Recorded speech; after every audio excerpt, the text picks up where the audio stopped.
need to ask, he's a smooth operator. Smooth operator. Smooth operator. Smooth operator.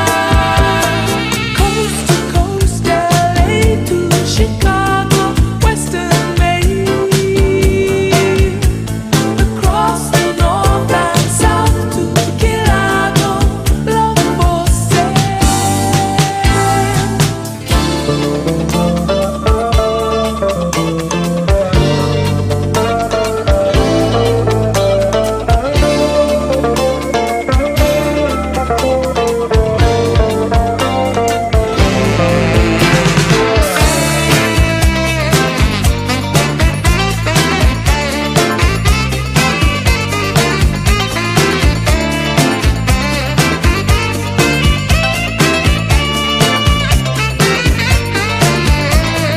Face to face, each classic case. We shadow box and double cross, yet neither chase. License to love, insurance to hold.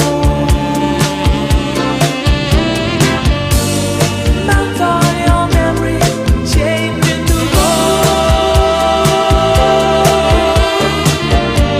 His eyes are like angels, his heart is cold. No need to ask, he's a smooth operator. Smooth operator. Smooth operator. Smooth operator. Coast to coast, LA to Chicago, Western Maine. Across the north and south to Kilago, love for sale.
No, dipersilakan untuk masuk ke area talk show karena acara sebentar lagi akan kami mulai. Terima kasih.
Recording in progress. Ladies and gentlemen, before we start, we would like to invite you to stand up as we are about to sing Indonesia Raya.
Thank you. We welcome you to have a seat back down.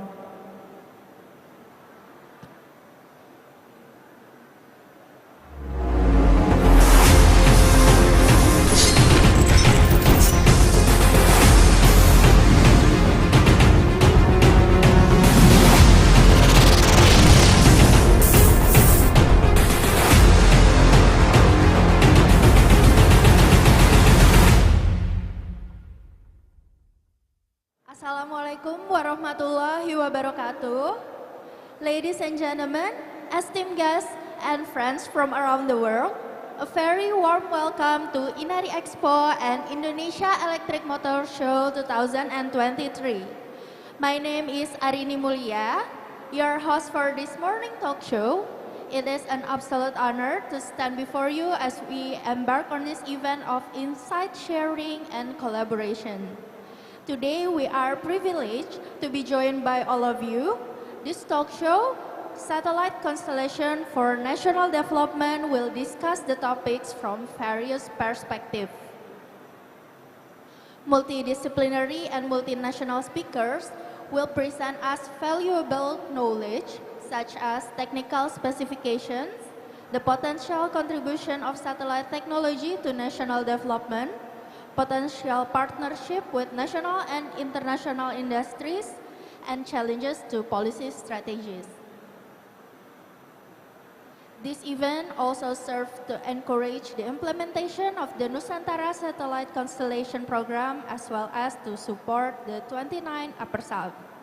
Before we dive into discussion ahead, we would like to invite Dr. Mego Pinandito, Deputy Chairman for Development Policy, on behalf of the Chairman of BRIN, to deliver opening and welcoming remarks. Please welcome Dr. Mego Pinandito.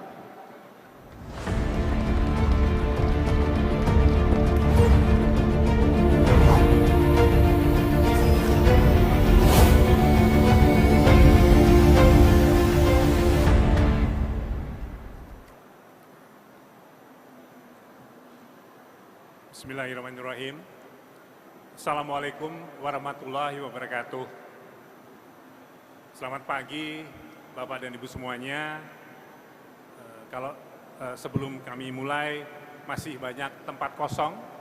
Jadi Bapak dan Ibu yang ada di sini yang ingin bersama-sama mengikuti talk show terkait dengan konstelasi satelit nasional untuk pembangunan Indonesia bisa bergabung bersama di main stage pada pagi hari ini. Excellencies, our colleague from Asia Pacific, and of course with the almost honorable attendees who are now still in this stage. Very good morning, selamat pagi semuanya. Welcome to the talk show, the Satellite Constellation for the National Development of Indonesia, organized by BRIN, the National Research and Innovation Agency. This event serves as the platform for the policymaker, practitioners, development partners, and also academia across the Asia Pacific to discuss about the space technology, about the satellite constellation, and what is the contribution to our national development, livelihood, and also economy. Jadi Bapak dan Ibu, kami hari ini menyelenggarakan satu acara untuk bersama-sama melingkan baik itu penetap ataupun pemutus kebijakan, kemudian juga dari kalangan akademik, kemudian juga dari masyarakat, bagaimana kita bisa memanfaatkan satelit-satelit yang akan dikembangkan bersama. Nah, tentunya ini adalah satu bentuk sinergi bersama. So, this event also marks of the synergy between the 29th Asia Pacific Regional Space Agency Forum, APRSAF, and also the Inari Expo 2023. But most of us wrote that Indonesia is committed to advancing our space capability through the development of the satellite constellation called Nusantara Constellation, or National Constellation Satellite. This constellation will not only bolster our national infrastructure, but also play a crucial role enhancing our connectivities, disaster management, environment monitoring, and also overall the economic growth, development. In the following discussion, we develop the key aspect of the satellite constellation planning, that is including the objectives, the technical specification, potential application, and the broader impact that it will have on Indonesia in the future. We will also address the collaborative efforts, including with our government agencies, with the research institution, university, and of course with private company, private enterprise that may help to turn into the reality. Ladies and gentlemen, Bapak dan Ibu semuanya, now we have our esteemed panelists that will provide the valuable insight and expertise on the various aspects of the project. And the panelists consist not only with from BRIN, from Indonesia, but of course we are also invite the Indonesian government agency, also with Japan, JAXA, as well as the national and foreign space company. We encourage to open and constructive dialogue among all the participants, and also we still have time to discuss. Furthermore, we look forward to fostering the partnership and collaboration with international community, as we believe that the space exploration and technology should serve as the platform for the global cooperation and mutual benefits. As we embark with the exciting journey toward the realizing of the Indonesia Satellite Constellation planning, let us work together and with determination and innovation to make this vision beacon of the project, and not only for our nation, for Indonesia, but of course for the global, for the world. Hopefully, everyone will have fruitful time, and this talk show may give the fruitful outcomes by what we call the active discussion, and will propel Indonesia's space endeavor to the new states, the new heights. Thank you very much for coming to this talk show. Terima kasih banyak Bapak dan Ibu, dan kami tetap menunggu kesempatan bisa berbincang-bincang secara lebih dalam terkait dengan pengembangan satelit-satelit yang ada di dunia ini. Dan tentunya sangat terbuka untuk kita bisa bersama-sama, Bapak dan Ibu yang mungkin bisa ikut hadir pada acara ini, dan kita nanti bisa mendiskusikannya berbagai hal untuk kemajuan Indonesia di masa mendatang. Terima kasih. Thank you very much for all of the attention. Wabillahi taufiq wal hidayah. Assalamualaikum warahmatullahi wabarakatuh. Thank you very much.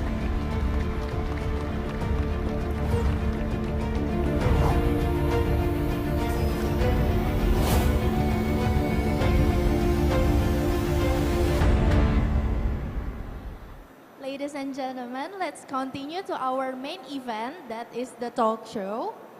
This talk show will be guided by Mrs. Lilis Mariani, Head of the Public-Private Partnership Team for the Development of Remote Sensing Satellite.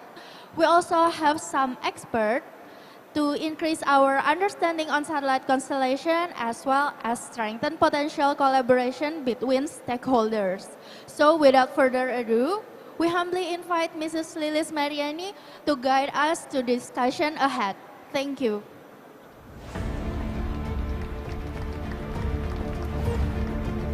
Assalamualaikum warahmatullahi wabarakatuh. Ladies and gentlemen, good morning. My name is Lilis Mariani. Thank you for the MC for the introduction. I am working now at the Research Organization for Aeronautics and Space. Today it's my great honor to be your moderator for this session. So, first I would like to extend a warm welcome to each and every one of you who present today and willing to take their time in the weekend, during the weekend, because this is the family time, to come here and participate in this discussion. So today we are going to have discussion focused on satellite constellation for national development, and we are honored to have distinguished guests who are very well in their expertise and experiences, and they are going to share them with us. And first, I would also like to welcome and invite them into the podium. We have 6 speakers, and the first one is Dr. Heru, Robertus Heru Triharjanto. He is the chairman of our research organization for aeronautics and space. Please sit down, sir.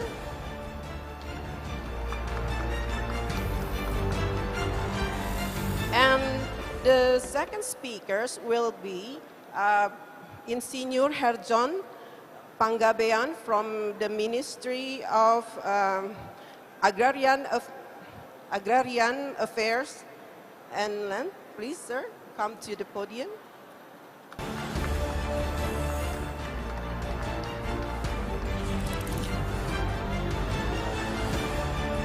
And the third speaker, I would like to invite Mr. Muhammad Gunawan Budi Utama. He is the CEO and Director of Bumi Dewi Putra.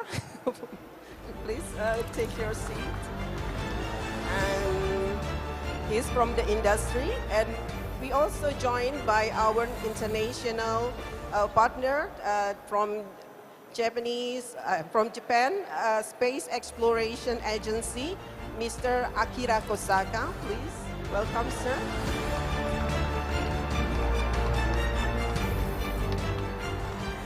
Okay, and the fifth one is Mr. John Holt from InSpace, UK.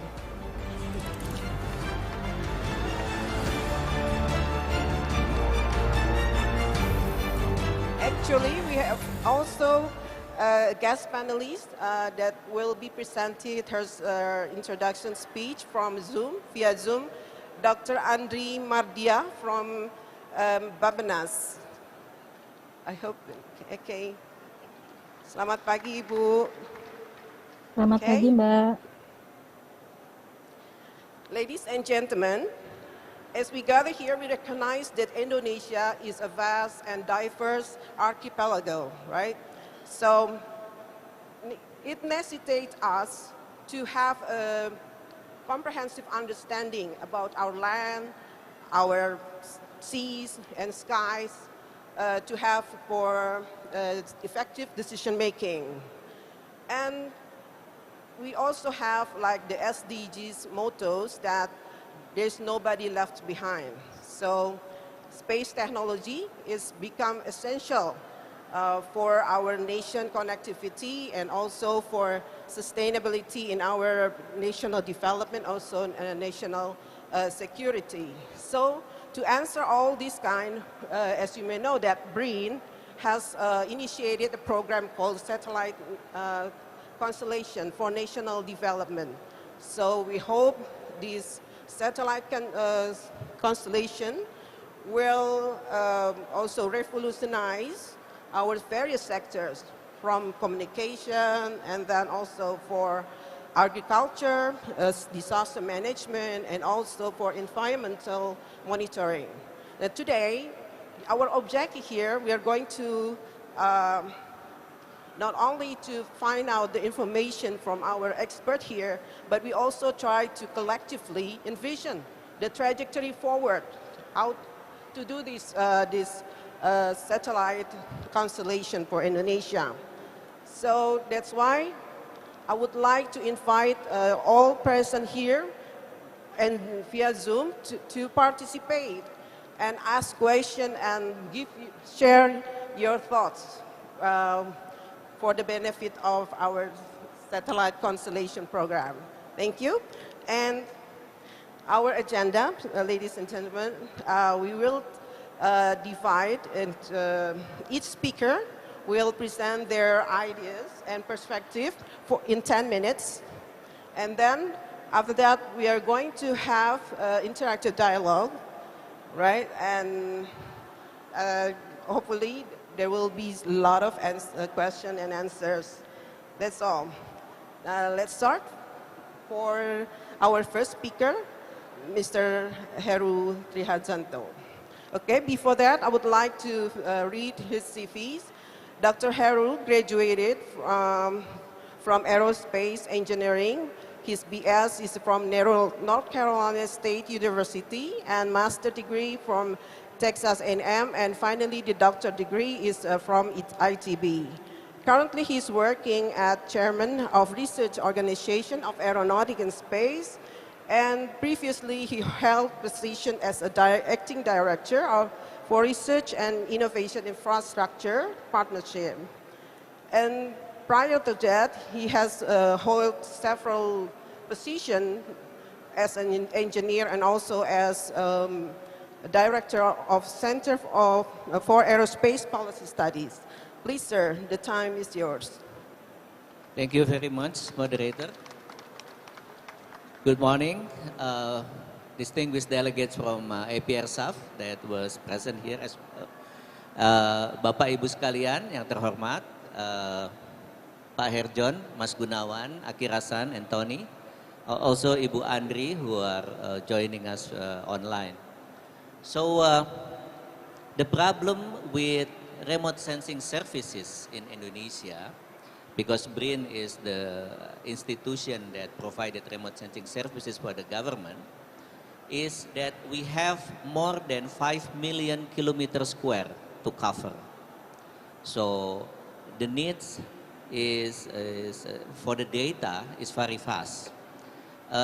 This is an example of what our Ministry of Fisheries and Ocean done.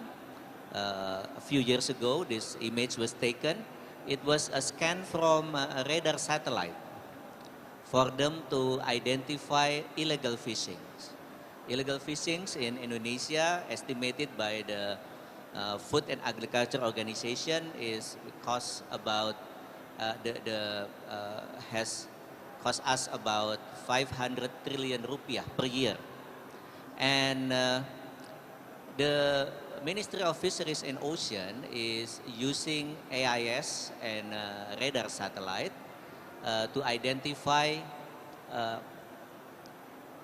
the vessel that switch off their AIS.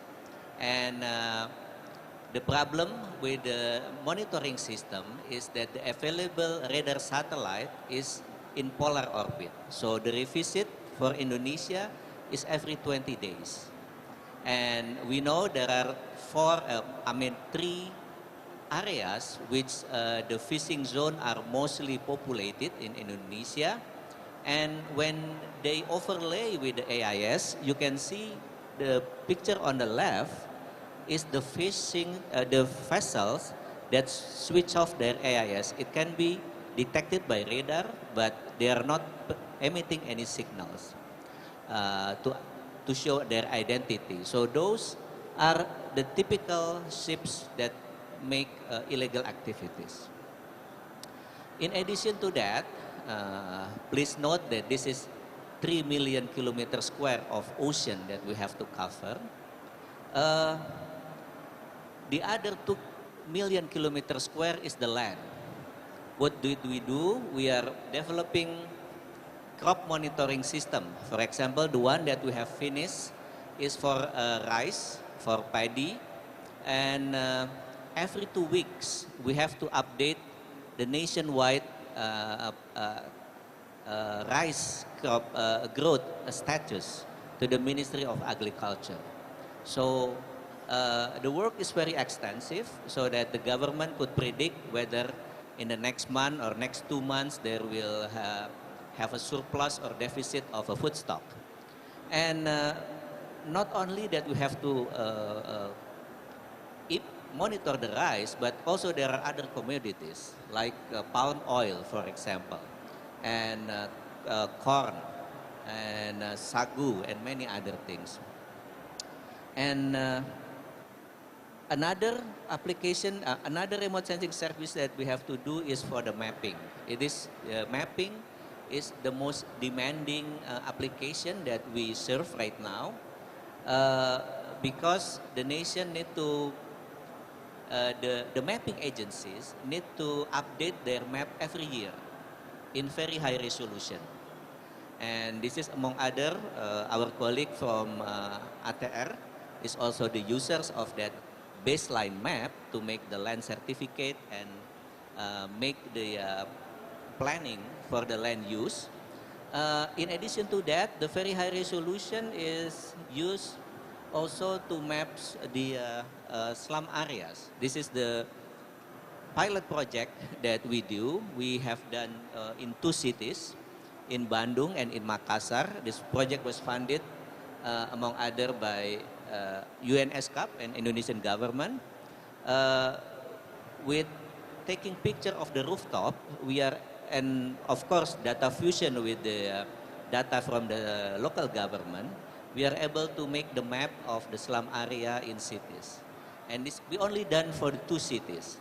There are about more than 50 cities we have to do in Indonesia for this estimation.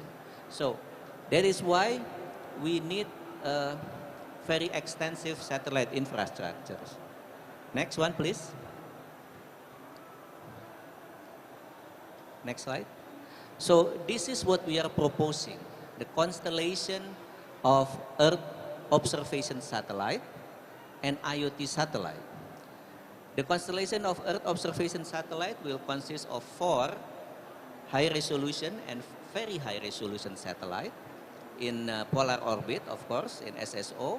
And on the green line, we have 2 synthetic aperture radar satellite. This one is to cover the maritime observation because they need a daily repeat for their observation of maritime pollution, smuggling, and illegal fishing. And also, we are proposing to have 10 IoT satellite. The IoT satellite constellation in equatorial belt will serve as a data collecting platform for disaster sensor, tsunami, earthquake, volcano, as well as to monitor the air traffic and for any other asset tracking and two-way IoT services to be done in Indonesia. And next slide, please. We are not only planning to own the satellite or the space asset, but we wish to as well manufacture the satellite because once you have an infrastructure, you will have to replenish.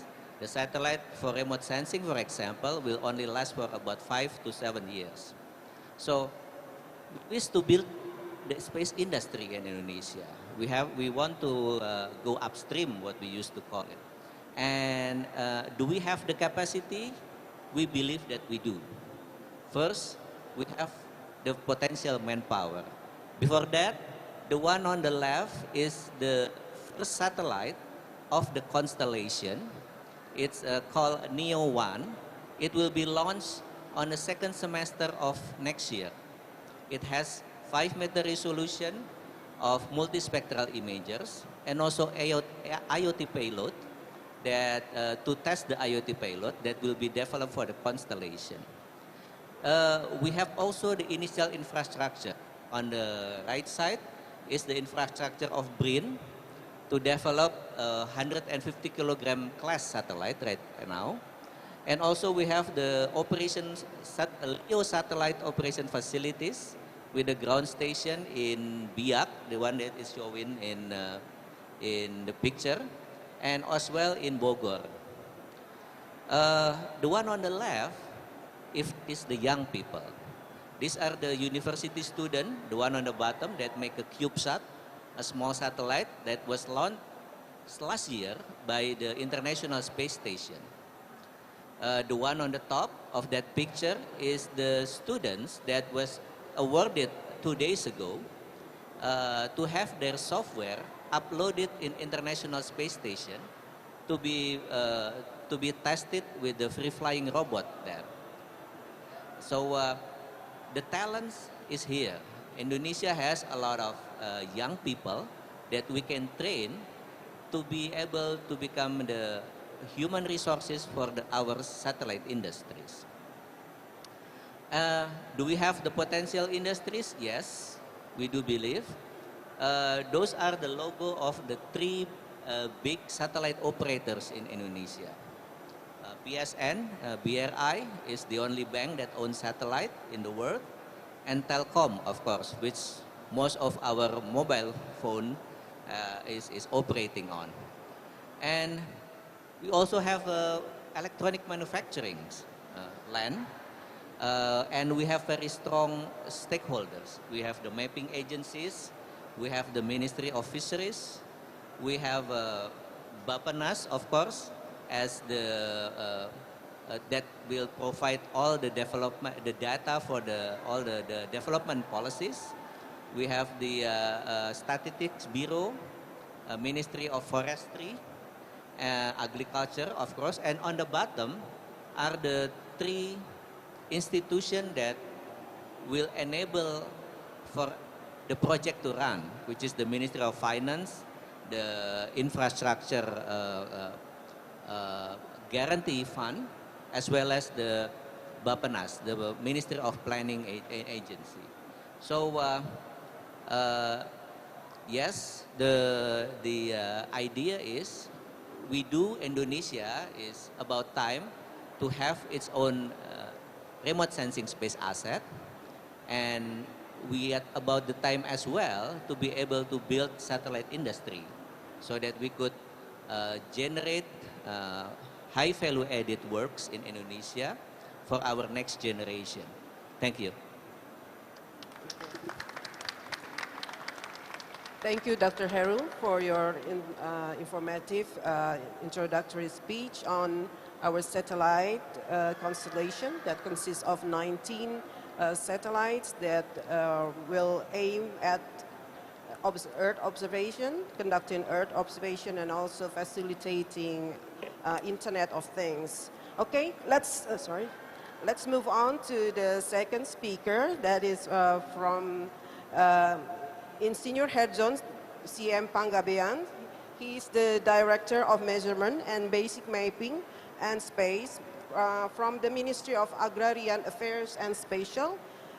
He received his education, the bachelor degree from Institut Teknologi Bandung, and also the master degree from Universitas Andalas. And from his working experience, he held many various jobs, such as the head of regional office BPN West Sulawesi, and also the head of Pasaman Land Office in West Sumatra. Okay, the time is yours, sir. Please, thank you. Baik, terima kasih Ibu. Ladies and gentlemen, good morning. I'm very sorry I speak in bahasa Indonesia. Okay. Baik, yang terhormat Pak Deputi Bidang Kebijakan Pembangunan, Pak Nego, teman-teman narasumber, ada Pak Heru, Pak Gunawan, Mr. Akhiran, Mr. Tony, thank you. Assalamualaikum warahmatullahi wabarakatuh, salam sejahtera untuk kita semua. Pertama mohon maaf Pak Sekjen tidak bisa hadir karena bertepatan dengan kegiatan lain mendampingi Pak Menteri, jadi kami diminta untuk mewakili. Ya, next. Ya. Baik, ini adalah 7 proyek arahan Menteri ATR Kepala BPN, ya, sebagaimana diuraikan secara detail dalam Renstra Kementerian ATR BPN di dalam Peraturan Menteri Nomor 27 tahun 2020. Ya. Proyek yang pertama adalah mewujudkan keadilan pertanahan. Yang kedua, mendaftarkan seluruh bidang tanah di Indonesia yang diperkirakan ada 126 juta bidang. Lalu penataan ruang berbasis RDTR untuk mewujudkan tujuan pembangunan. Lalu meningkatkan standar kompetensi SDM. Kemudian mewujudkan kantor layanan modern. Mengoptimalkan layanan informasi pertanahan dan tata ruang sebagai basis penerimaan negara dalam rangka self-financing. Kemudian mewujudkan kepastian hukum hak atas tanah dengan memberlakukan sistem pendaftaran tanah stelsel positif. Bapak dan Ibu, sistem pendaftaran tanah yang berlaku saat ini adalah positif bertendensi negatif. Artinya sertifikat bidang tanah yang dipegang oleh Bapak dan Ibu, ya, itu adalah tanda bukti hak terkuat dan terpenuh, dapat diwariskan turun-temurun sepanjang tidak ada pihak-pihak yang bertikat baik yang bisa membuktikan sebaliknya. Tapi kalau ada pihak bertikat baik bisa membuktikan bahwa sertifikat itu salah, maka dapat dibatalkan demi hukum, kira-kira begitu. Tapi nanti setelah 126 juta bidang tanah itu terpetakan dan terdaftar, maka sertifikat yang sudah diterbitkan oleh Kementerian ATR BPN tidak bisa lagi dibatalkan. Ini dalam rangka untuk menjamin kepastian hukum agar investasi memiliki kepastian berinvestasi di Indonesia ini. Next.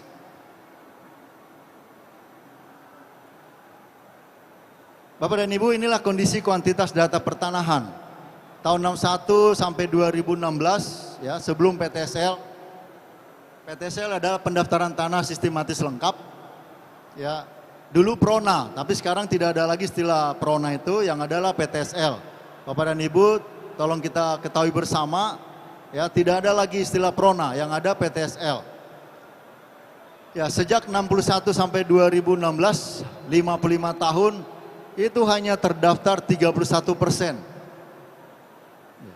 Nah, sejak 2017 yang lalu, kita luncurkan program PTSL, ya, hingga 2022 tahun yang lalu sudah terdaftar 80%, kurang lebih 100 juta bidang. Dan 3 tahun terakhir ini, di 2023, 2024, dan 2025, kita akan selesaikan 20% lagi itu.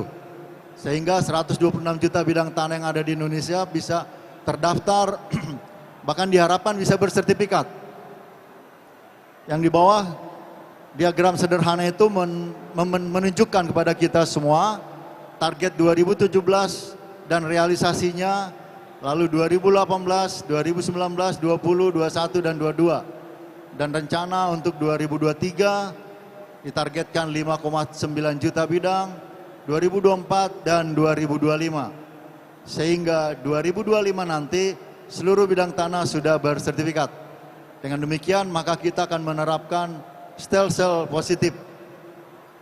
Sertifikat yang sudah terbit tidak dapat lagi diganggu gugat. Next. Bapak dan Ibu, ini adalah semacam mimpinya BPN ke depan. Ya, tapi ini tertuang di dalam renstra kita. Ya, kita mulai dari tahun 2020, starting pointnya, ya di situ kita mulai menerapkan tanda tangan elektronik bagi semua pegawai. Kemudian kita sudah launching sertifikat hak tanggungan elektronik yang berlaku secara nasional. Kemudian implementasi buku tanah secara elektronik dan seterusnya. Lalu 2021 yang lalu fully digital melayani.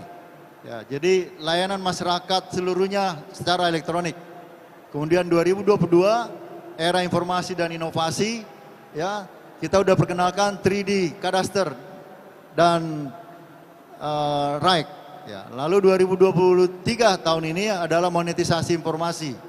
Ya, informasi pertanahan sebagai basis penerimaan negara, penerapan big data, ya, dengan berkolaborasi dengan berbagai stakeholder terkait. Kemudian tahun depan 2024 kita mengharapkan instansi ini sudah instansi berstandar dunia sehingga mencapai peringkat 40 EODB, Easy of Doing Business, kemudian interoperability dengan badan informasi lainnya, pertanahan dunia, dan menjadi leader di Southeast Asia. Next. Bapak dan Ibu, berikut menggambarkan ketersediaan peta dasar pertanahan yang ada di kementerian kita saat ini. Ya, kita ketahui bahwa luas Indonesia 180 juta hektar. Dan yang menjadi kewenangan BPN adalah yang 64 juta APL, alokasi penggunaan lain. Dan hingga 2019 itu baru ada 37 juta, kurang lebih 57%. Hari ini Bapak dan Ibu kita baru mencapai 70,62%. Ya, ini terdiri dari CSRT, citra satelit resolusi tinggi, foto udara berawak, dan foto udara near awak dengan drone. Ini dulu kita mendapat dukungan dari 8, ya dulu masih 8, kemudian dari teman-teman BIG yang dulu baku surtanal. Next. Ini Bapak dan Ibu, kita sudah punya platform peta dasar .atrbpn.go.id. Ya. Ini platform ini disediakan untuk mengunggah, melihat dan tile peta dasar pertanahan, citra satelit resolusi tinggi CSRT, serta peta foto drone yang bertujuan agar dapat dimanfaatkan sebagai peta dasar. Ya, di situ dapat kita lihat yang warna biru itu adalah foto hasil drone. Ya, itu sumber peta dasar. Yang warna merah itu adalah dari MAPA, ya MAPA ID. Kemudian yang warna ungu, ya belum terlalu banyak, itu peta foto airborne. Kemudian yang orange CSRT tegak. Ya. Next. Ini tadi Bapak dan Ibu bisa akses dari gadgetnya masing-masing. Ya. kebutuhan satelit pada Kementerian Atr BPN ya, untuk mendukung dalam pembuatan peta dasar pertanahan dalam rangka mempercepat pendaftaran tanah di Indonesia. Yang 126 juta bidang tadi kita harapkan ada citra satelit tersedia di seluruh Indonesia dengan skala yang besar. Kemudian mendukung dalam penyusunan peta RDTR, rencana tata ruang. Ya, saat ini kita lagi mengejar RDTR di seluruh kabupaten kota. Lalu mendukung dalam identifikasi penggunaan dan pemanfaatan pada HGU dalam rangka kegiatan tematik kawasan. Mendukung dalam meningkatkan kualitas batas bidang tanah. Mendukung melakukan mitigasi risiko perubahan penggunaan tanah. Next. Dan yang terakhir Bapak dan Ibu, ya, adalah dalam rangka pembuatan updating peta lahan baku sawah. Ya. Ini kita gunakan untuk validasi dan verifikasi data lapangan yang dilaksanakan oleh lintas kementerian, yaitu Kementerian Atr BPN, Kementerian Pertanian, PUPR, BRIN, ya, dahulu kita terkait dengan LAPAN, BIK, BPS, dan Dinas Pertanian Provinsi. Metode updating perhitungan, ya, sedikit. Ya, metode updating perhitungan luas bahan baku. Ya. Kita kemarin menggunakan citra spot 6 atau 7 dan CSRT. Oleh karena itu, konstelasi satelit akan sangat bermanfaat untuk pengkinian dan pematerian data lahan baku sawah. Itu ditandatangani Pak Menteri kami yang kemarin, Pak Sofian Jalil. Baik, terima kasih untuk perhatian kita semua. Kurang lebihnya mohon maaf. Assalamualaikum warahmatullahi wabarakatuh. Thank you, Mr. Herzon, for the presentation that gives us a glimpse of service conducted and also the target that has been initiated by the Minister of Agrarian. Okay, let's move on to our third speaker, that is Muhammad Gunawan Budi Utama. He is the CEO and Director for PT Citra Bumi Indonesia. He received his education from Winaya Mukti University Bandung and also the Master of Management in Tama Jagakarsa University in Jakarta. And he has experience in running satellite imaginary business since 2002 in a private company for survey and mapping as a marketing and distribution manager for remote sensing data, and currently he held the position as CEO and director. Please, sir, the time is yours. Terima kasih Bu Lilis. Izin Pak Heru, Pak Kira, Pak Tony. Assalamualaikum warahmatullahi wabarakatuh. Yang saya hormati Pak Mego, terima kasih Pak Heru, Pak Herjon, Pak Tony, Pak Kira, dan hadirin yang saya hormati. Terima kasih. Hari ini saya dikasih amanah untuk memberikan mendapat topik adalah untuk potensi industri nasional dalam pengembangan dan pemanfaatan satelit konstelasi. Baik, tadi sudah dijelaskan sedikit tentang saya. Next. Jadi saya adalah direktur atau pemilik sekaligus CEO dari Citra Bumi Indonesia. Citra Bumi Indonesia adalah perusahaan survei dan pemetaan yang bergerak di bidang yang khususnya, bisnis khususnya itu adalah penyediaan atas citra remote sensing.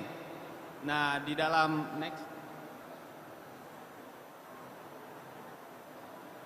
di dalam pelayanan data ini sangat menarik Pak ya. Jadi kami sampai banyak bekerja sama dengan provider data citra satelit Indonesia untuk dapat memenuhi kebutuhan akan data citra satelit untuk klien-klien kami. Mulai dari satelit Eropa, Airbus, kemudian ada Maxar, ada Planetscope Amerika, kemudian ada satelit Korea Selatan, dan yang menarik adalah sekarang satelit Cina yang yang banyak sekarang udah mulai beroperasi untuk mengambil data di Indonesia. Dan kami sangat terbantu sekali dalam memenuhi kebutuhan klien kami dengan keberadaan itu. Next. Baik Bapak Ibu yang saya hormati, bicara tentang market potensi industri nasional dalam pemanfaatan dan penggunaan data citra satelit, kami membaginya dalam 6 sektor, di mana 2 sektor tertinggi di sini adalah pengguna yang paling tinggi dari citra satelit, yaitu sektor sumber daya alam dan sumber energi. Next. Ini dapat saya perlihatkan dari 2 tahun terakhir dari pelayanan yang kami lakukan terhadap klien-klien kami, mulai dari 2021, kemudian next,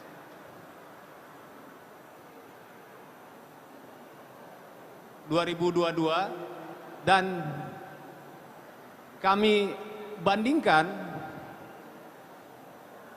next. Nah, kami bandingkan bahwa di sini terlihat bahwa kebutuhan data citra atau pemanfaatan data citra untuk sumber daya alam itu sangat tinggi di 2 tahun terakhir ya. Lihat di situ bahwa di 2021 54% dan di 2022 52%. Kemudian disusul oleh sumber energi yang di 2021 35% dan di tahun 2022 31% selainnya. Ada infrastruktur, maritim, pemerintahan, dan bencana alam. Analisa kami bahwa kenapa sumber daya alam sangat tinggi penggunanya, beserta energi juga semua tinggi penggunaannya atau pemanfaatan data citra satelit, karena mereka sudah punya regulasi yang bagus sebagai implementasi daripada Undang-Undang Cipta Kerja. Jadi setiap tahun perusahaan-perusahaan perkebunan, kehutanan, kemudian pertambangan, mereka harus memberikan report dengan menggunakan ke pihak KLHK ataupun ke ESDM berupa citra satelit. Saat ini ya, dari informasi di perkebunan kita ngambil sampel perusahaan kebun kelapa sawit. Informasi terakhir 2021 dari BPS ada sekitar 2.892 perusahaan sawit. Nah, ini akan tiap tahun mereka harus mengambil data dan untuk melaporkan ke KLHK. Kemudian untuk energi ada sekitar 6.807 perusahaan yang mempunyai IUP yang menurut data MODI, Minerba One Data Indonesia tahun 2021, dan itu juga mereka akan harus menyertakan data citra satelit untuk kepada instansi ESDM. Jadi bayangkan bahwa bisnis dari citra satelit akan kebutuhan data ini makin tinggi, sehingga provider itu semakin membaguskan resolusinya menjadi resolusi yang lebih tinggi. Mungkin sampai saat ini kan sudah sampai 30 cm.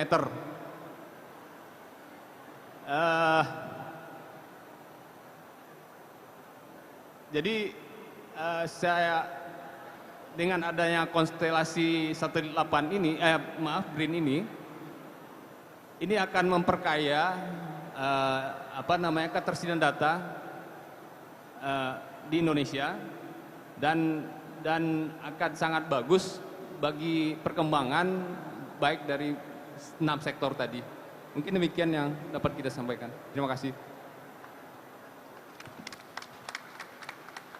Thank you, Mr. Gunawan. I think you will support BRIN National Satellite Constellation, and he gave quite informative about the service that conducted by his company. And we are moving to the 4th speaker, that is Mr. Akira Kosaka. Okay, he is the Director of Internal Relation and Research from Japan Aerospace Exploration Agency. Mr. Kosaka also has been involved in human space flight programs, including International Space Station, ISS, for the half of his 30 years, and he also served as a Deputy Director JAXA in Washington office, and also the first Director of JAXA Moscow, so it's very international experience a lot. And in 2017, he served as a manager of JAXA International Relations Division. And currently, yesterday, he served as Executive Secretary of Asia Pacific Regional Space Agency Forum, APRSAF. They just concluded yesterday, right? And in 2023, he was appointed as a Director of JAXA International Relations and Research Department. He received his Bachelor of Arts from Waseda University in 1990. Please, the time is yours, sir.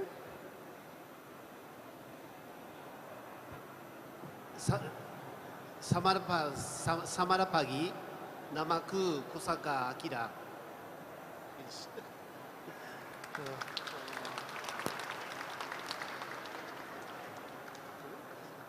It is my great pleasure to be invited as one of the speakers for this Inari event under the weekend festival atmosphere. I am very much enjoying.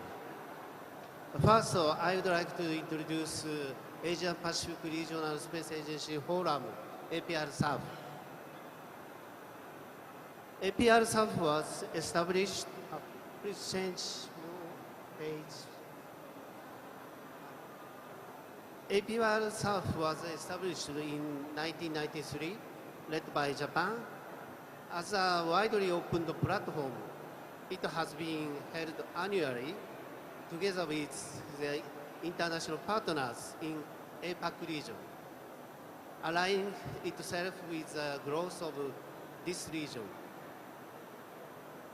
In the 26th APRSAF held in Nagoya, in Japan, in 2019, we adopted Nagoya vision for the next 10 years activities.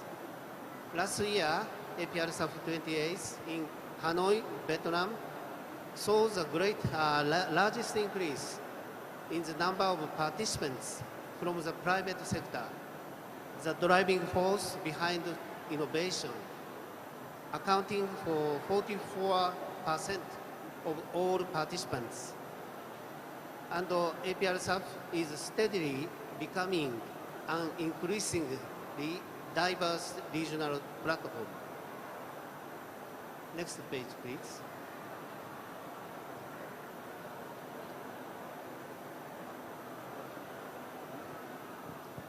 So next, please.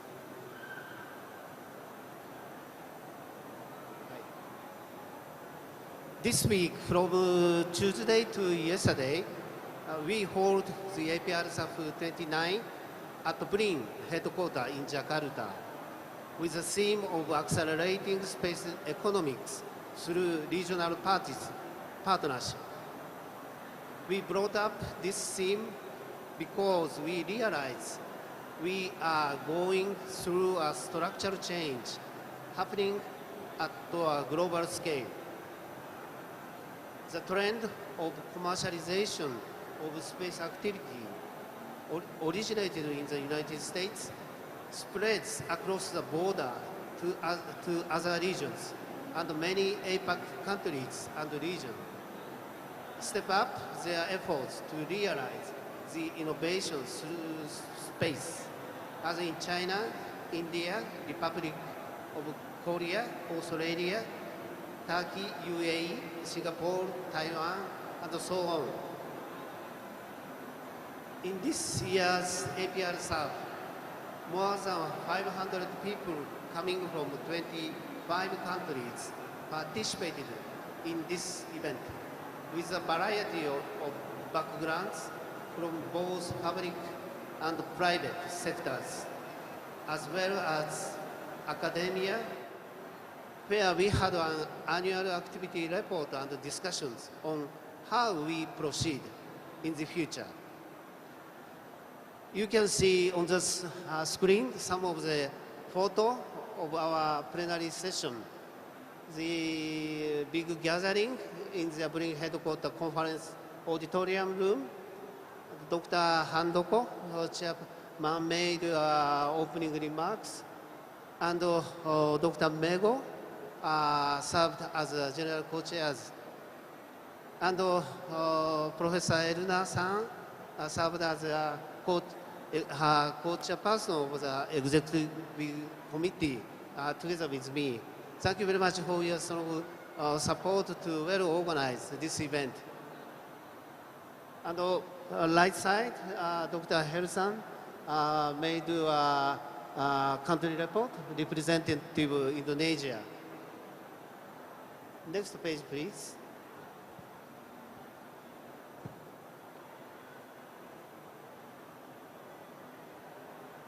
Give me a second to open the.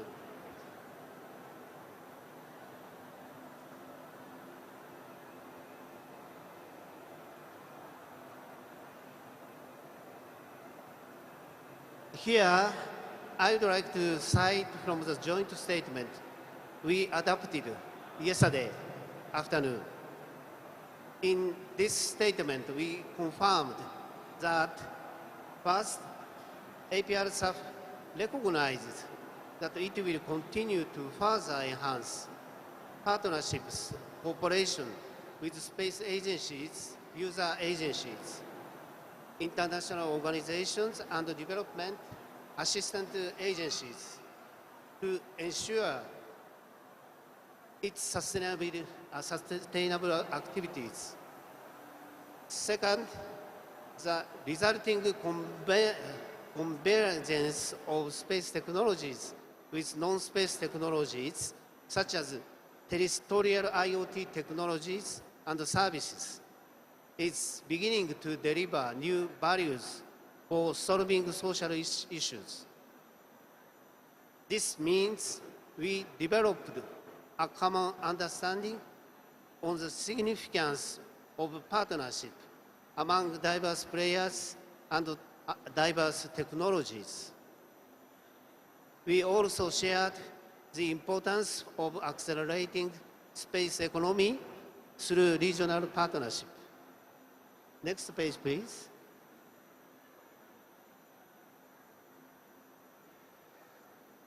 So now I would like to turn to the theme of this talk show.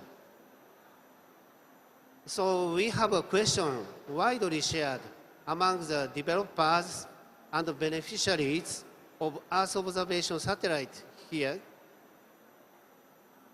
The question is how to produce an effective impact, taking into account the frequency of daily observation is still limited because of the big gap in the number of satellites we demand and the satellites we operate today. Satellite constellation, the concept of putting hundreds of small satellites in outer space could be one solution. However, we hit another question, that is one constellation by one nation provides enough data, or does the national constellation meet all needs we have? Here, our experience of APRSAF comes into play for elaborating the concept. In 2006, we launched an activity of space-based disaster monitoring initiative named Sentinel Asia. This activity is supported by the space agencies and disaster response organization in APAC region, where They mutually provide remote sensing data for a better assessment of damage at an event of natural disaster in each country. This is a good practice of building virtual satellite constellation through regional partnership. Next, please. In the past, JAXA has developed and operated various Earth observation satellites, which actually produced good scientific outcomes. However, the point is the number of satellites we operate is very limited due to the limited resources. So, we initiated a consortium named CONSEO in September last year to explore how the public-private partnership could solve the issues of the frequency of daily observation and produce more data by discussing with more than 200 players like companies of satellite developers and data platformers. With these good practices, I offer a perspective that satellite constellation is just means and not the goal. And what is important is to recognize the social needs, social issues and social needs to be solved, and remember the importance of partnership in realizing innovation in society and economy. Japan, Indonesia, and other APAC countries have many challenges in common, such as climate change, natural disasters, green agriculture, maritime and infrastructures. So there is a lot our regional partners could do. I'd like to end my remarks here. Telemakashi. Thank you very much, Mr. Kosaka, and congratulations for the APRSAF 29 that read up yesterday. And next, we are going to have Tony Holt. He is the Chief Sales and Innovation Officer of In-Space Mission, and Tony is really experienced, have 30 years experience in the space industry, working for several major spacecraft manufacturers and ground system providers.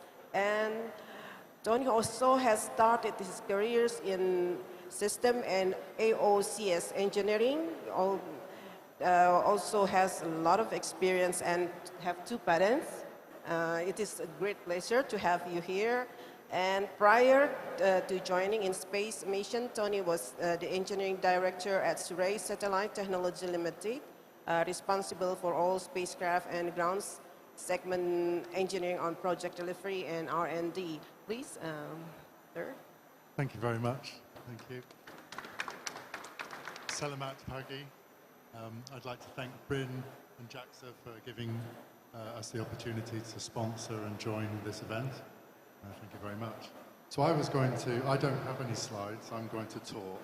I'll talk slowly, but I'm going to reflect a little on constellations, because I started my career 32 years ago, and in the 90s, towards the end of the 90s, we saw the first wave of constellations, and these were pretty well known still today, really. Iridium, Global Star, and Teledesic, although all of them failed commercially, which is a really interesting perspective to think on as we now go into a new era of constellations. And part of the enabling of constellations now has been the, let's say, the explosion of new space. What new space is really taking a lot more of the terrestrial technologies into space rather than very specialized technologies developed only for space. And Surrey Satellites was one example of the early pioneers of new space. And today, the advent of CubeSats has really progressed that initial use of commercial technologies. So trends today, following these early constellations which were not commercially viable, we're now seeing two types of constellations. And so let's look at the first type, which again, you'll see in the news a lot, are the mega constellations. The likes of OneWeb and Starlink from Elon Musk, two particular ones. And they are addressing the connectivity needs across the world with broadband, high data rate systems using hundreds of satellites. So the constellations that we saw with Iridium and Globalstar were, in the tens, less than 100, and now we're seeing it's in the hundreds and actually in the thousands. And the challenges there are really getting the cost down so the revenue is commercially viable, the cost per bit, and challenging the geostationary satellites to try and provide that connectivity with the advantage of low latency in particular. So the trend now with these constellations is the satellites are getting larger. So they've started at around 150, 200 kilograms. They're now 500 plus kilos in the next generations. And they've learnt an awful lot in this first phase of deployment to the next phase. The other side of the constellation world are the really small sat constellations. So you've got CubeSats. Planet are a great example of deploying CubeSats with small Earth observation cameras, so limited capability, but high revisit, so providing information very frequently. But the information is limited in utility. It's not exquisite science-grade Earth observation. And the other side is IoT, so we're seeing this advent of IoT constellations. In all aspects, though, of constellations, the same theme is coming back, is the commercial viability of constellations. It's still not proven in any of those domains yet. I still wait to see the Starlinks and the OneWebs become fully sustainable, as well as the Earth observation and IoT. And I'll come back to that point in a minute, which reflects off Mr. Kosaka's point on collaboration. In the technology side, we see the need for more advanced payloads, particularly in the RF, in flexible payloads, and sensitive payloads. So flexible payloads, you need to be putting the capacity where it's needed.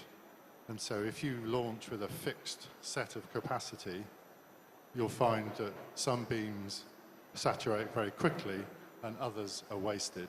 So what you want to do is put the capacity where it's needed. So flexible payloads in RF are key, particularly in LEO. It's true for GEO as well, because capacity is revenue. So you need to maximize the use of the capacity of your satellite, which is why also they're going to bigger satellites to increase capacity, put the capacity where it's needed, and get the revenue to make it sustainable.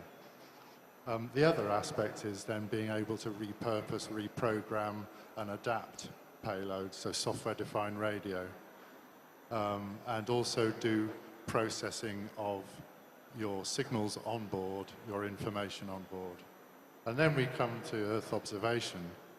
And actually the challenge in Earth observation, it's the same challenge in RF, is aperture and gain of the system. So as you increase your utility or your use cases for Earth observation, the bigger the aperture needs to be in general terms. So the bigger the telescope, so the bigger the satellite.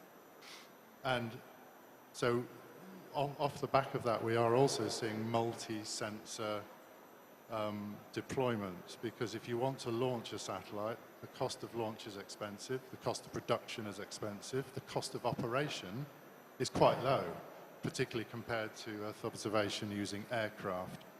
So you want to maximize what you get out of your capital expenditure, because your operational expenditure is pretty manageable. So we're seeing combining sensors on platforms. The challenge there is the requirements of Earth observation often want you to be low to give you good resolution. In RF, you want a combination of link budget and spread footprint visibility, which pushes you higher. However, there is a good position to be at where you can run Earth observation and RF together on the same platform. So we're seeing a move towards multi-mission platforms as well. Other challenges that we see are launch, and Indonesia is well placed to have a launch capability, if it so wished, which I'd love to see. But from the equatorial regions, you can reach any orbit as long as you are allowed to launch over that trajectory. So whereas a lot of launch capabilities at the moment are pretty focused on sun-synchronous orbits, and the ride-share capabilities of SpaceX being the lowest cost at the moment, getting into other orbits is actually really interesting, particularly for this region. So equatorial and low inclination launches, which you can get, for example, from PSLV and SSLV, are really interesting. I think the trade-off of launch and the orbits you can get into is quite interesting as well in constellations. So the smaller ones tend to be more, let's say, random, because they're taking ride shares. If you want a very specific designed constellation, you need dedicated launches to give you the right orbital planes, which pushes the cost up. So we're seeing this trend towards kind of sparse constellations, less organized, but you then correct the phasing to give you what you need. The other challenges in constellations are supply chain. So if you look at the thousands of satellites, then and you look at what OneWeb and Starlink have done, that's a specific supply chain suited to their capabilities. If you want to do your own constellation and you say want to do 100, it's still a challenge on the supply chain to produce quantity at hundreds in a timely manner at the right price and at the right reliability or quality. And that is a big challenge. And if you've got 100 satellites, you actually need 400 reaction wheels, for example. And so you've got to get the quality into those. Otherwise, you'll see significant on-orbit failures, and we do see failures in the constellations. So that's a big challenge. So I'd like to come back to the point raised on collaboration. I share Mr. Kasaka's view that it's international collaboration on, particularly on issues relating to civil security, protection of the food chain, understanding of crop yields. So we have the same challenges across in the UK and Europe almost, not quite as acute as the climate issues in this region.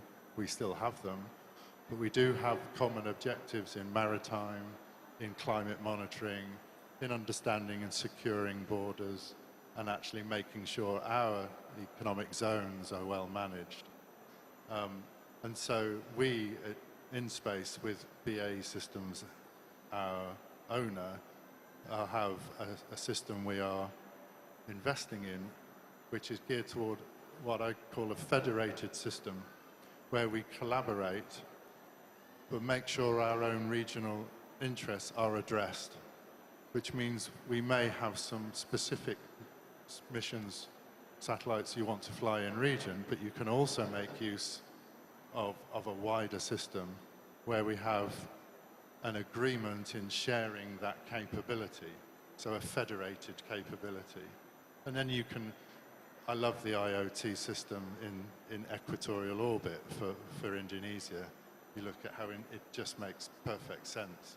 And so absolutely, I think that's the thing that you need. But also, you've got the Earth observation requirements where other systems can contribute. And then you've got security systems around AIS, where again, combined systems can help. So from my view, because the commercial viability of constellations really is questionable, I think it is a combination of public-private, but it's public-private across different nations, not just within one nation. So that's my, I think I'd probably end there. That's my perspective of constellations at the moment. I've got more to say, but we'll have the discussions, I think, as we go. Thank you.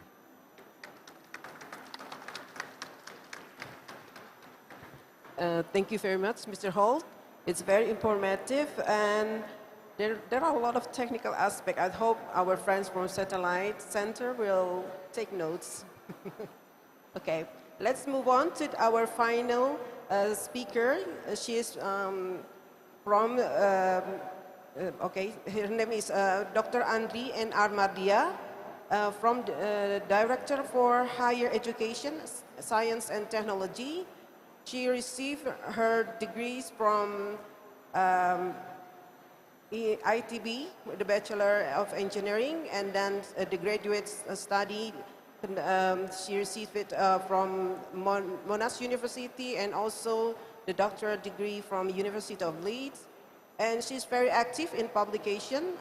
Among of them is this title, Toward Integrated and Inclusive Disaster Risk Reduction in Indonesia, Review of Regulatory Frameworks and Institutional Networks, and our thinking, what is it? And the second one is National Response to the Global Pandemic of COVID-19, Evidence from Indonesia, Malaysia, and Vietnam in 2022. The screen is yours, Bu Andri.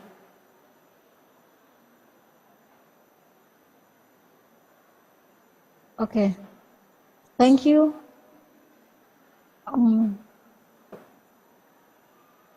Okay.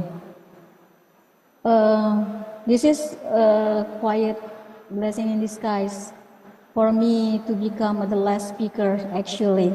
So my duty is only recap the information for the previous speakers, actually. Okay, let's start.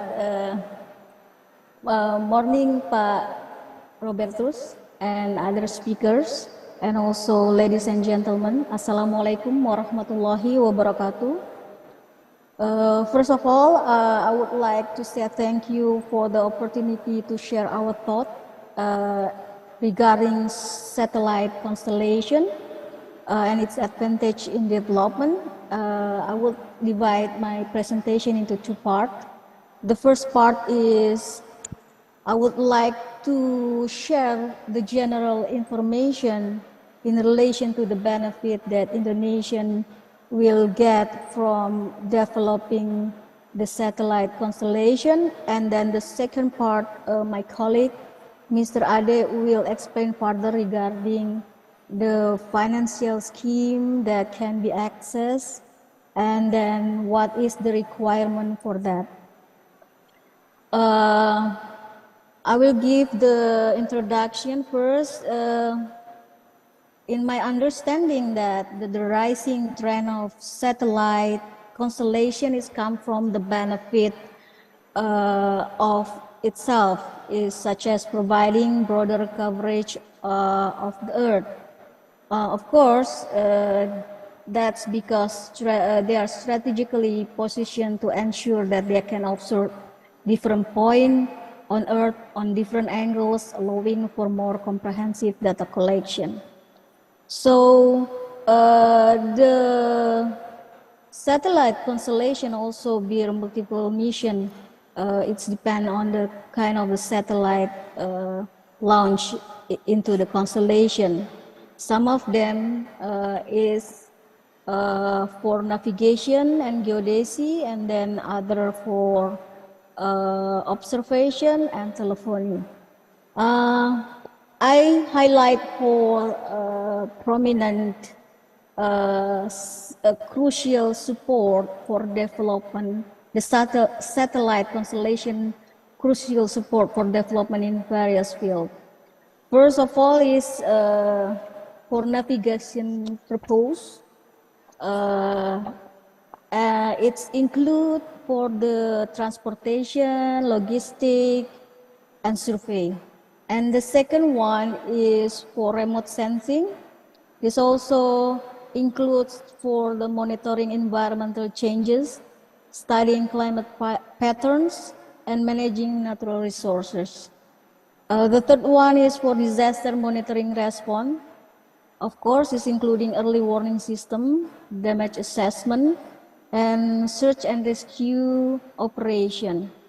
And the fourth one is resource exploration and development. These include to gather data on natural resources such as mineral, oil, gas, and other extraction activity.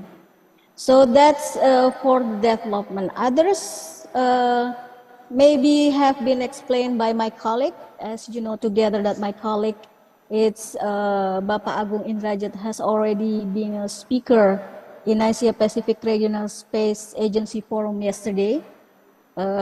He told us about the use in Satu Data Indonesia, especially when we talk about major project about kota-kota baru, 40 kota baru.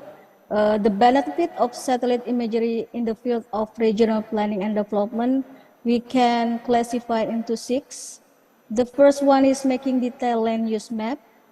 And the second one, spatial planning and development landscape. The third one, identification and inventory of slum area. And also for planning and managing regional facility and infrastructure. And also to mapping area prone to natural disaster. And the last one is for managing natural resource and disaster. We also highlight some of the lesson learned or utilization of remote sensing for several countries, but I only will explain further in Thailand. In Thailand, they use for agriculture and aquaculture. So identification and estimation of economically valuable crop yields, monitoring plant growth, monitoring plant disease, evaluating damage from natural hazard and pests, crop planning, fish and shrimp farming. Others is for hydrology and water resources. So like estimating water surface area in dams and reservoir, water resource, irrigation management, flood damage assessment, and so on and so forth. So what is the correlation between the space technology with sustainable development goal? We also highlight six area for linkage between space technology and sustainable development goals. The first one is satellite Earth observation. So the satellite provide valuable data for monitoring and measuring progress toward the SDGs. The second one is satellite communication. It's for to access information, education, and healthcare by enabling communication network and bridging the digital divide. And then satellite navigation and microgravity research, technology transfer, and the last one, inspirational and education. That's the linkage between space technology and SDGs. So, to summarize, I can conclude that by harnessing the potential of space technology, countries and organizations can address the challenge outlined by SDGs and also development as a whole, for work toward a more sustainable future. The use of satellite constellation may contribute to the national economy in the long run, as it can support various sectors in Indonesia, as I have mentioned before. With this remote sensing data, the use of the state budget will become more efficient because it can be shared. Development costs can be saved because data information about layout, land condition, and potential land damage are available and can be checked based on the satellite imagery. So from data point, I highlight some of the advantage, some of the benefit. However, this is a duty of my colleague Ade Faisal for explain what is the crux in a financial scheme, whether it is whether it is or have already ready to be implemented in Indonesia. So I pass the presentation to my colleague Ade Faisal. The time is yours. Thank you. Okay, thank you, Bu Andri, for the opportunity. Hello, everyone. Let me continue to the funding and financial scheme that possible for this project. But before that, I would like to emphasize two important things that we need to take into account before we talk about the funding and financing scheme. The first thing is the achievable scope of the project. You really need to define it because because it's very difficult for us to implement things that we don't know the limitation of the current situation. I mean, we have to know the starting point of our technology, our capacity of industry, the market analysis, the supply chain, etc., etc. We have to define the scope that's achievable and not too good to be true. And then after we define the achievable scope, we also need to make sure that the project is feasible. The feasibility in this case is not merely about the financial benefit, but also cost and benefit in overall. We have to analyze, we have to make calculation in some scenarios in economy, in social, in environment, and other benefits. And we have to make sure that the benefit that can provide by this project is feasible compared to other alternatives. Because you know the national budget is very limited, so we have to compete with other priorities. So those two things is very important before we talk about the funding and financial schemes. You have to define the achievable scope, and then you have to make sure that that scope is feasible to be funded and to be financed. And for the financial and funding scheme, maybe we can move to the next slide, please. Okay, there are four general financial and funding scheme in our national budget. Loan and grant from overseas, or PHLN in Indonesia, we call it PHLN, and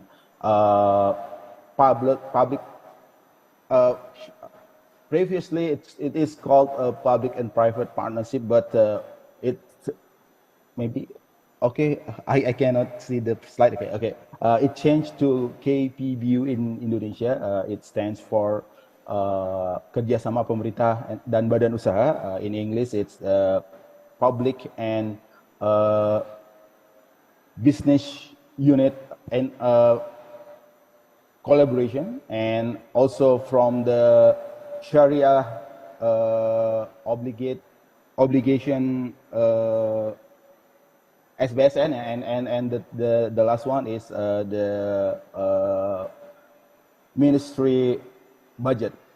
So for the loan and grant scheme, it's a very it's usually allocated for a complex project, a large scale project with high complexity. So usually we need project implementation agency, project implementation unit, project management unit to handle to manage the process in this scheme, because it's complex, but it is you can put a large scale project to this scheme. But if you only have a small one, I mean, if it's in a regular basis with regular activities, you can just put it in your daily routine budget in your institution. And the other two scheme is KPBU, the public-private partnership, or business and public partnership. You can, in this scheme, you have to make sure that the project can give benefit in financial. So through that financial benefit, you can use that benefit to self-fund the project in the future. And the last one is SBSN. It's very similar to loan and grant from overseas, but the difference is the complexity of the project. It's less complicated and usually in the lower, in a smaller scale. So the other opportunities is to blend one, two, or three, or even these all schemes into a blending finance scheme. Then, and you can propose every scenario that maybe you can blend one, two, three, or four, or all of the scheme, and you have to define the project, define the proposal based on the scope that you want to propose to us. So it's very open, but we have to recall it again that before we come to the project proposal, we come to the financial scheme. You have to make sure that you have the achievable scope of the project and also the feasibility in cost and benefit analysis. Maybe that's my additional information for me. Thank you.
but it is not sufficient enough to claim the carbon credit. We need to have more satellite data and of course on-site data for the validation from the ground data, and we have to have a sustained observation of the mangrove. You have to have maybe twice a year update of whether the mangrove has been reduced or not. And so yes, this constellation will be able to help us in performing carbon trading for Indonesia in the case of this environmental monitoring. I think that is from me. Thank you. And the second question is for Mr. Kosaka. It's about... Okay, I'll just repeat one more question. I think it's about the working together within aerospace. It's about Asia Pacific Regional Space Agency Forum. Aerospace or something in the 29 in Jakarta. So the theme is accelerating space economies through regional partnership. So my question is, for agriculture, what kind of acceleration of the space economy is related? Okay, thanks.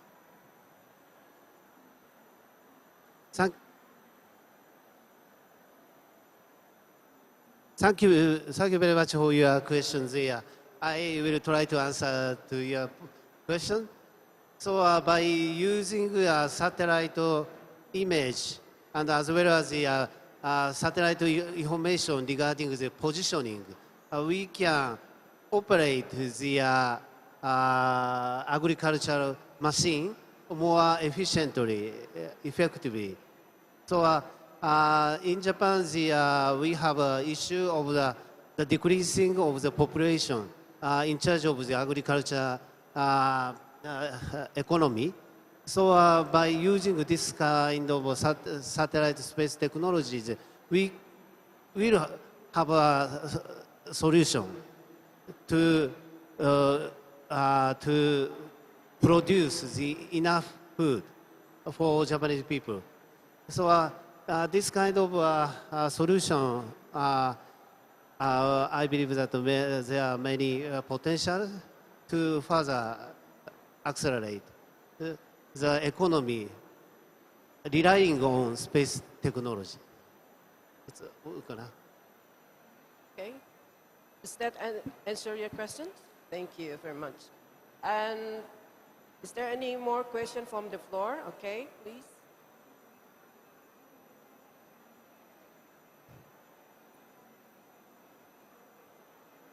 Okay, there are two gentlemen. Okay, this one first and then you, the second one. Okay, please, the microphone. Thank you. My name is Sony Iskandar from Indonesian Aerospace. I have two questions. I would like to address to Mr. Heru Robertus. Mr. Heru, you mentioned about maximizing industry in the space economy in Indonesia. Do you plan also to how do the industrialization of space economy in Indonesia, do you also asking for industry in Indonesia as well, or is solely for in academic ways? And second question is to Mr. Tony. You mentioned just now also about maximizing multi-platform. What is the satellite or space economy, space industry? What is the trend of multi-platform or just a specific function of satellite? Thank you.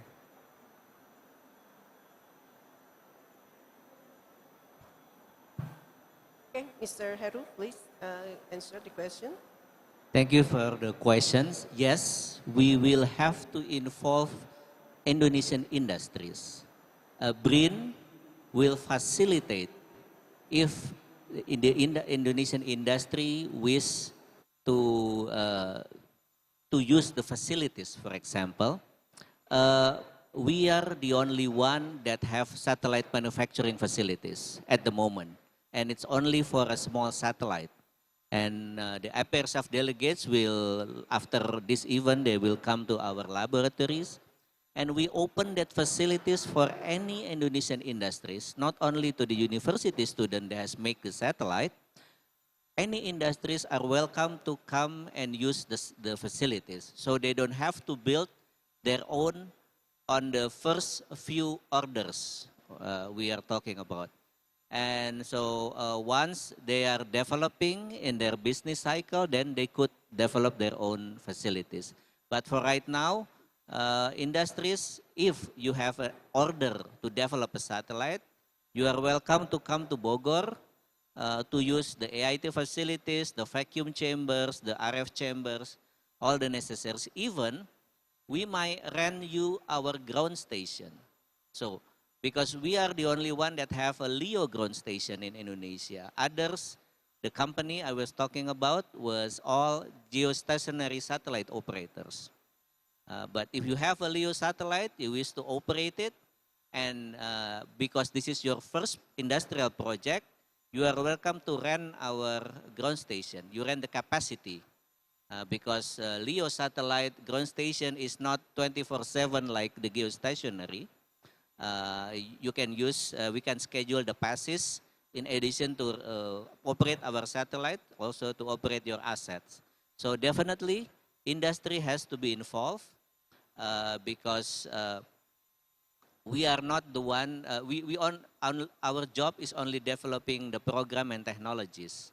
But the real manufacturing process has to be done with industries. Okay.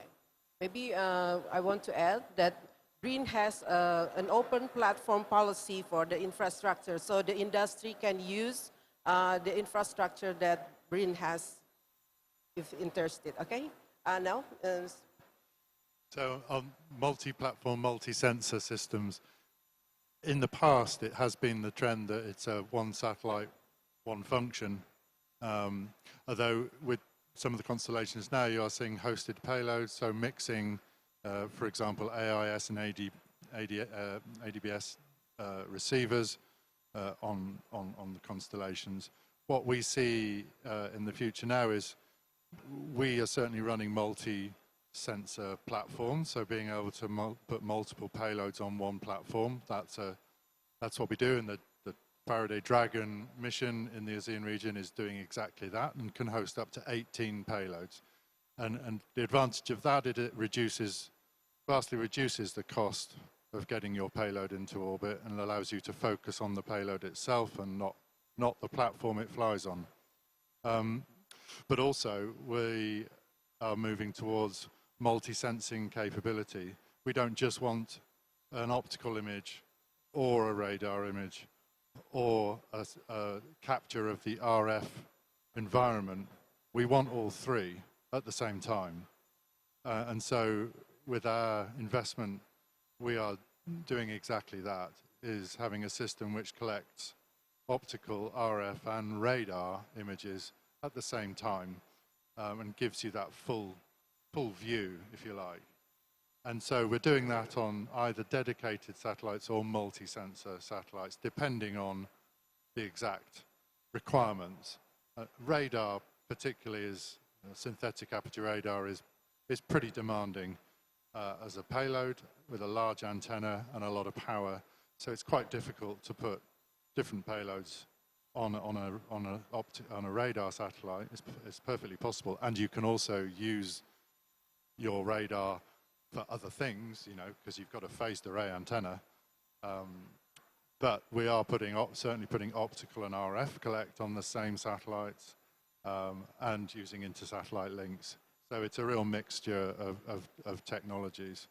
But my point really was around looking ahead to the future a bit more, about thinking of platforms and payloads slightly separately.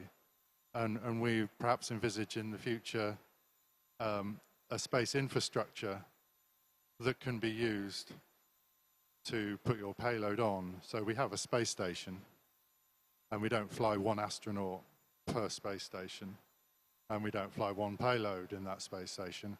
We put many astronauts and many payloads on there. In the future, we could see we need constellations. we need constellations for revisit time and coverage.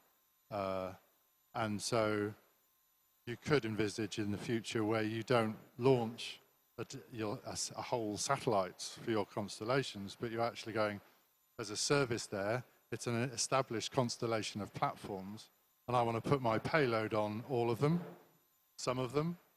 I'll do one first, and then if my service works, I'll then do 10, and then maybe I'll do 30. I don't know, because I don't know what my market take-up will be.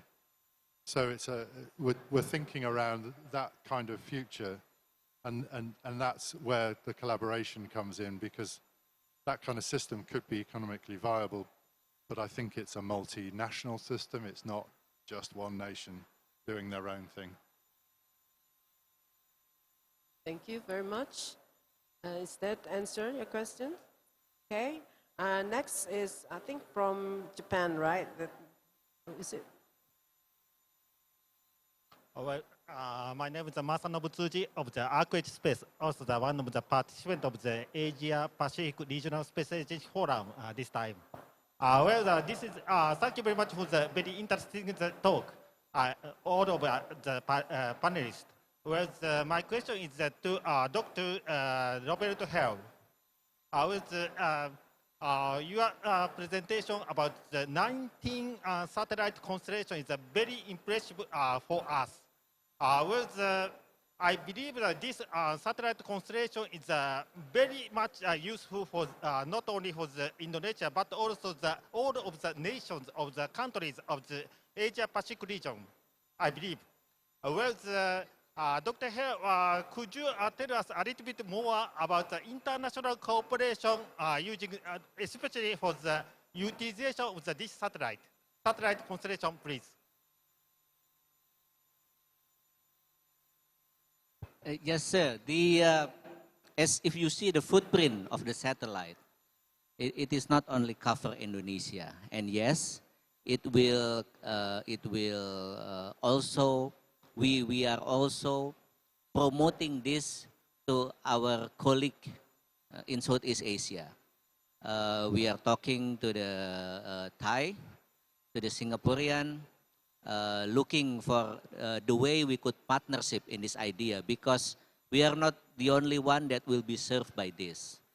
The satellite that we will launch next year, NEO-1, as soon as it is commission, we finish with the payload calibration, we will put it as well in a Sentinel Asia. So it will contribute as well if anybody in the region having any disaster and they are ready to make the image of 5-meter resolution multispectral for their usage. The rest of the constellation as well, including the IoT, it has the footprint not only for Indonesia, Malaysia, Thailand, and Philippines as well could be benefited for that. So we are open for collaboration, for them to participate in the program, in the project, to share the ownerships, because it is all for civilian usage. So we do not have any agenda to keep everything for ourselves. We are ready to share this. Very high resolution will go all over the world.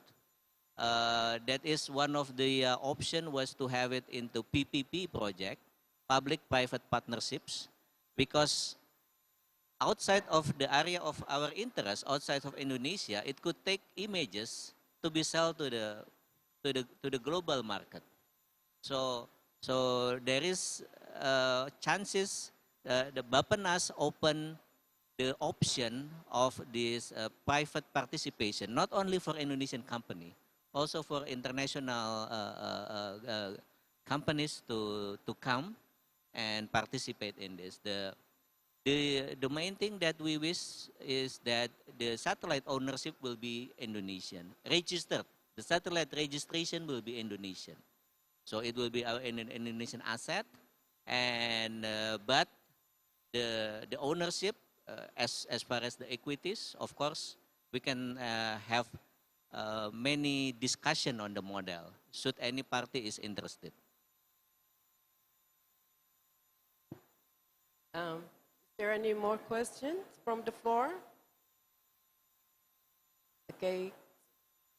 If not, I will ask a question to Dr. Heru, because this satellite constellation is not only for the government purposes, but also for the commercial activities. And how do you find the market needs, the niche market for this satellite constellation? Because as you know, there are a lot of constellation satellites, especially China. They will, until 2030, they will launch like 300 remote sensing satellites. So how do we convince our investor to be, this is maybe will profitable to their activity, their investments?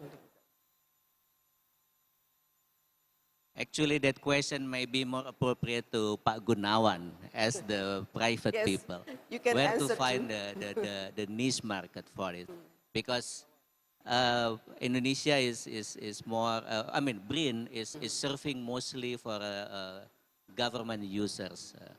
But knowing Pak Gunawan has experience with a lot of plantation, for example, that maybe you might want to add something for this? Masih Pak. Saya coba jawab Bu. Jadi apa namanya, sejak ada pembatasan undang-undang antariksa bahwa local government harus beli ke dulu 8 sekarang BIN kan. Nah, yang pihak swasta seperti kami ini bermain di industri-industri sektor tadi gitu. Yeah. Jadi, nah seperti yang saya sampaikan bahwa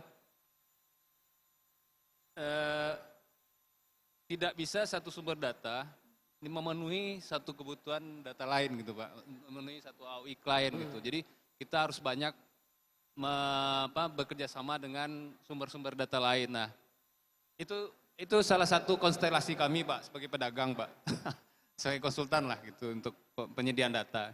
Jadi kita harus banyak bekerja sama. Nah, yang menariknya adalah bahwa tadi seperti itu satelit Cina itu banyak sekarang Bu. Cuman mereka jadi mereka punya satelit, tetapi ada yang sebagai providernya, jadi yang sebagai ini Pak, yang komersilnya Pak. Jadi mereka yang mengkomersilkan ke seluruh negara-negara yang membutuhkan satelit, termasuk Indonesia. Nah itu namanya sebagai marketingnya lah gitu. Dan saya rasa ini Bu, kebutuhan satelit ini tidak akan habis-habis gitu. Tidak akan habis-habis. Apalagi banyak, salah satunya ini ya, saya dengar di BPN juga mau masuk ke pemetaan 3 dimensi juga ya Pak, untuk Persil ya Pak ya. Nah itu artinya kan bukan satelit 2 dimensi saja, tapi udah stereo nih Pak. Dan itu harus resolusi tinggi stereonya kan ya Pak ya. Nah itu Bu, mungkin saya rasa itu jawabannya Bu. Okay. Is there any message for BRIN regarding the satellite constellation for Pak John and Pak Gunawan? Because you will be the stakeholders of our satellite constellations. Is there any request or any message or requirements that will be used for the later on?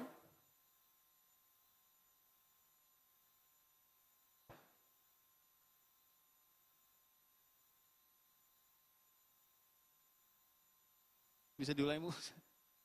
Is there any message for BRIN regarding the satellite constellation? Yes. In commercial perspective or in stakeholder perspective, from the stakeholder perspective? Tentang perkembangannya ya. Pesan buat BRIN Pak, kira-kira ada request nggak untuk satelit seperti apa sih gitu? Atau kemudian layanannya seperti apa nantinya? Jadi Kak, pertama kalau untuk saran nih gue masukan untuk satelit BRIN ya. Emang konstelasi itu dia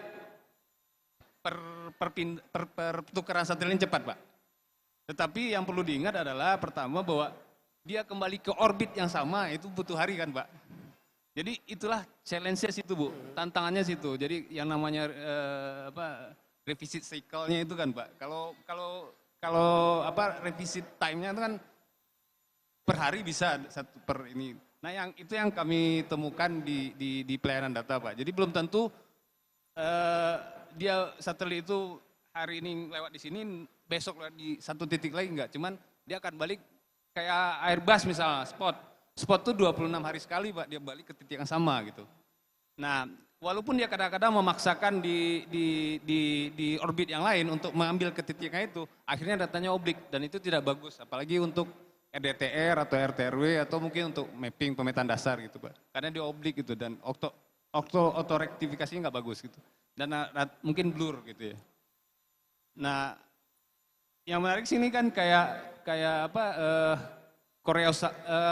Komsat, dia memperbanyak satelitnya 2024 ini informasinya, mohon maaf kalau saya koreksi kalau saya salah, itu akan lewat 15 menit sekali Pak. Itu kan artinya makin banyak lah kesempatan untuk mendapatkan data. Kedua, mungkin lebih banyak bermain di satelit stereo Pak. Karena kebutuhan akan 3 dimensi, di optiknya akan banyak ke depan Pak. Pertama mungkin di big juga kan udah merencanakan pemetaan 3 dimensi juga kan Pak ya. Tidak 2 dimensi lagi, nah itu kebutuhan akan banyak Pak. Karena kalau udah bicara 3 dimensi, nilai ekonominya akan lebih tinggi. Kemudian ya itu terakhir mungkin di pelayanan Pak. Kalau di kami gitu, klien itu tidak bisa menunggu dalam hitungan hari gitu. Jadi kalau bisa 1 jam mereka minta sudah kita informasikan gitu. Nah mungkin di situ mungkin Bu masukan sedikit dari kami Pak. Terima kasih Pak. Terima kasih Bu. Kalau Pak Rizon gimana Pak Herzon? Kalau dari Bapak? Ya, makasih Bu. Ya, kebutuhan untuk 3 dimensi ke depan di Kementerian ATR BPN antara lain untuk mendukung kebutuhan data untuk land value, land use, dan land development. Selama ini kan kita fokus ke land tenure, tapi untuk paradigma pengelolaan pertanahan ke depan itu harus 4 pilar itu. Jadi kebutuhan data 3 dimensi satelit tadi itu memang menjadi kebutuhan kita ke depan Pak gitu. Kira itu aja, makasih. Terima kasih. Mudah-mudahan bisa terpenuhi ya Pak. Okay, is there any question from the floor? If not, I will ask. Is it the time still okay? Oh, the time's out. Okay. Actually, there is some question for Bapenas also. Unfortunately, the time is already running out. So I will close this session. That the highlights, the most important is to have cooperation. You cannot do it by yourself. Even sharing data in the regional is really essential. And we hope that, I think about the support, I'm sure the BRIN Constellation satellite has a lot of support either from the government, also from the industry, and maybe our partners too. And hopefully we can work together to make this constellation successful. I think that's all for our session for today. And thank you so much for our speakers that, have allocating their time to be here talking to us, and also to you, the attendees, and also the one here in Zoom. Thank you so much. Hopefully this discussion will be very fruitful and informative. Thank you so much. Applause to the speakers.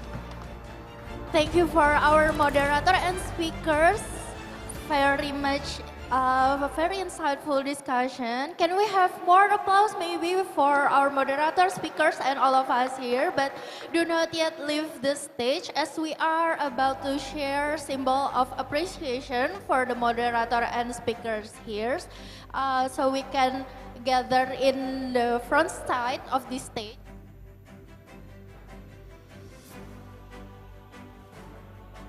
To our respectable speakers, moderator Mrs. Lilis Mariani, and we also invite Dr. Mego Pinandito in the front side of the stage as we are about to share token of appreciation for your sharing of this event. The appreciation symbols will be given by Mr. Mego Pinandito to the first of the speaker. Dr. Robertus Herutri Haryanto, Chairman of the Research Organization for Aeronautics and Space BRIN.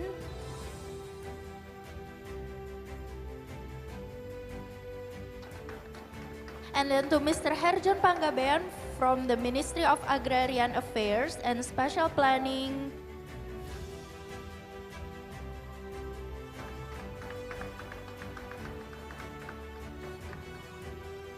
And the next one is for Mr. Gunawan Budi Utama, Director at PT Citra Bumi Indonesia.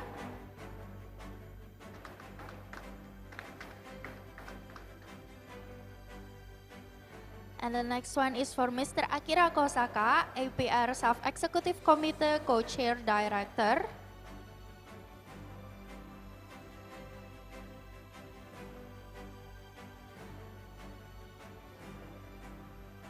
And then the next one for Mr. Tony Holt from In Space Missions.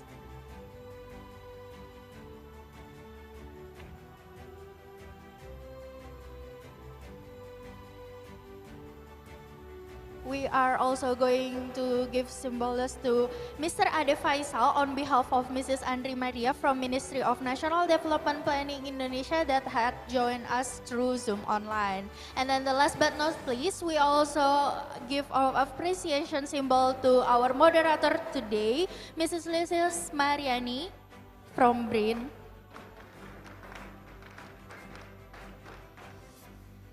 Let's give us some applause again as they maybe can take a photograph together.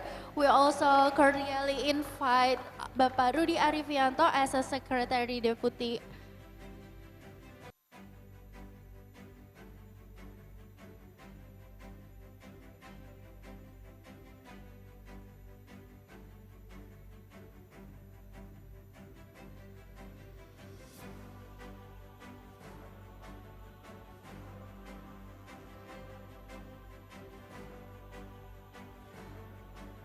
Thank you so much for your sharing and energy today.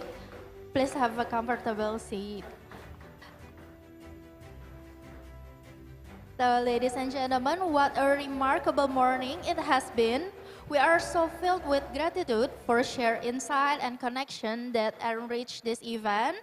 But unfortunately, it's time for us to wrap up this event. Thank you for being a part of this extraordinary journey. Have a safe trip back, and let's meet again with the renewed energy in the days ahead. Thank you and good afternoon.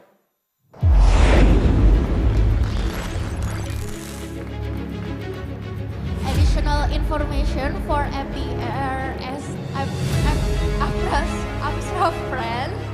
We already have our bus ready in the lobby, so we can mobilize together to have lunch in Teratai building. Thank you.